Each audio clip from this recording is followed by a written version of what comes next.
ایک صاحب نے سوال کیا ہے کہ مفتی صاحب عشر کے متعلق وضاحت فرمائیں، عشر کا نصاب کیا ہے اور عشر کن چیزوں پر ادا کیا جائے گا؟ دیکھیں، عشر ہر اس چیز میں لازم ہوتا ہے جو زمین سے اگائی جاتی ہے، مقصودی طور پر جس کو اگایا جا رہا ہوتا ہے اس میں عشر لازم ہوتا ہے۔ یہ فرق اس میں ہوتا ہے کہ اس کا کوئی مخصوص نصاب نہیں ہے کہ اگر اتنی پیداوار ہوگی تو عشر ہوگا اور اس سے کم یا زیادہ ہوگی تو نہیں ہوگا۔ جتنی بھی پیداوار نکلی، 1 من 2 من 10 من 100 من، جو بھی پیداوار نکلی اس کا 10واں حصہ آپ نے دینا ہے بطور عشر۔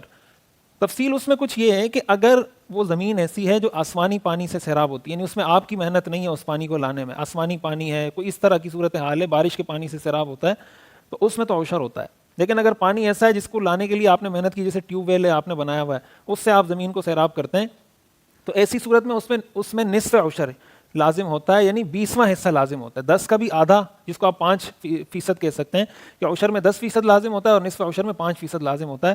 تو یہ اس میں تفصیل ہے تھوڑی سی کہ کس طرح کے پانی سے اس کو سیراب کیا گیا ہے۔ تو اگر قدرتی پانی ہے تو اس میں 10% ہے، اور اگر خود آپ نے پانی دستیاب کیا وہاں کسی طریقے سے، یا آپ نے خریدا ہے پانی اس کے لیے، تو ایسی صورت میں اس میں نصف عشر لازم ہوگا۔ اور یہ بات بھی اس میں یاد رکھنی چاہیے کہ عشر ادا کرتے وقت اس سے اخراجات کو منہا نہیں کیا جائے گا۔ یعنی ایسا نہیں ہے کہ آپ نے فصل اگائی، فصل میں آپ کا 1 لاکھ روپے کا خرچہ ہو گیا، تو پیداوار نکلنے کے بعد پہلے 1 لاکھ روپے مائنس کریں، پھر آپ اس کا 10% بنائیں، بلکہ جتنا نکلا ہے اور خرچوں کو مائنس کیے بغیر آپ عشر نکالیں گے، اس کے بعد آپ اپنے خرچے مائنس کریں گے۔ اس طریقے سے عشر ادا کیا جائے۔